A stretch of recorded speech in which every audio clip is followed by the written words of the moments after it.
din ay darating na. Ang hinihintay nating Kapaskuhan ay ipagdidiwang na. Sa pagsilang ng Panginoon ay muli natin bigyan ng taos-pusong pasasalamat sa pagmamahal niyang walang hanggan. Sapagkat hindi tumigil na tayo ay gabayan at antabayanan. Hindi rin napagod magpatawad kahit napakatindi ng kasalanan. Nagpapatunay lang na ganyan talaga tayo kamahal ng Panginoon. Sinamahan sa mga pagsubok kahit tayo ay nababaon. Sa mga problema at di nakakaligtaan na siya ay ating banggitin. Sa tuwing may pinagdadaanan, napakabigat man ang ating suliranin. Buksan ang isipan, puso at diwa, maging halimbawa sa bawat isa. At isipin na mga problema ay merong kaakibat na saya. Kaya't bigyan nating papupugay ang mga biyayang natatanggap mula sa Panginoon na tagapagligtas nating lahat. At kung ano man ang nararanasan ay huwag kalimutan na lumingon. Halika't sumama at ipagdiwang ang kaarawan ng Panginoon. Halika na at sumama, dalhin ang diwa ng kaarawan ng bugtong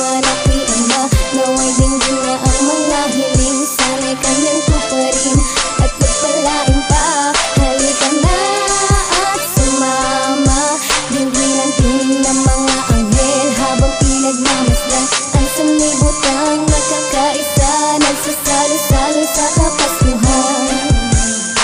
Maligayang kaarawan sa iyo aking Panginoon, na pinaniniwalaan ko na simula pa noong ako ay matutong bumasa, sumulat hanggang sa mahanap ang daan na dapat tahakin patungo sa aking mga pinangarap. Salamat po dahil ikaw ang gabay kaya di naligaw. Binigyan mo ng ulan sa tag-araw kaya di nauhaw. Binigyan ng bagong umaga, ang bagong umaga ay bagong pag-asa upang malampasan at maharap ang pagsubok at mga problema. Naniniwala akong sa lahat-lahat na ikaw ang hari.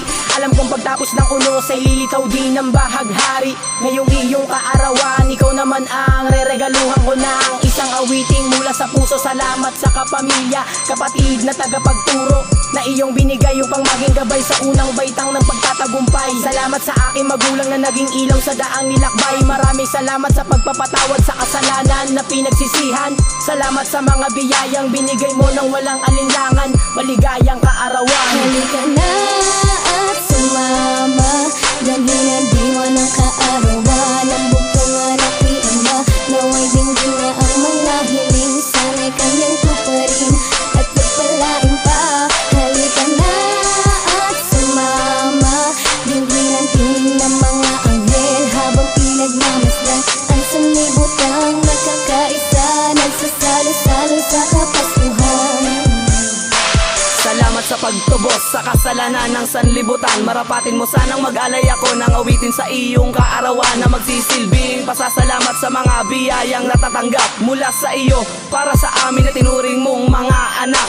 At tignan mo nga naman o kay bilis ng panahon, ipagdidiwang na naman ang kaarawan ng Panginoon. Di mo kailangang maghanda kung isa ka sa kinakapos. Sapat na ang simpleng dasal at pagmamahal mo na lubos. At sana ngayong taon magbukas palad ang bawat isa sa pagtulong sa mga kapwa nating madalas nasasalanta. At kahit na di man magarbo ang iyong iniregalo, ang mahalaga ay salo-salo, ang lahat ay imbitado sa paggugunita ng araw na kung saan lahat nagbibigayan ng regalo. Mapamayaman o sala, tayo'y maging isang pangkat, ang pagbabago'y simulan.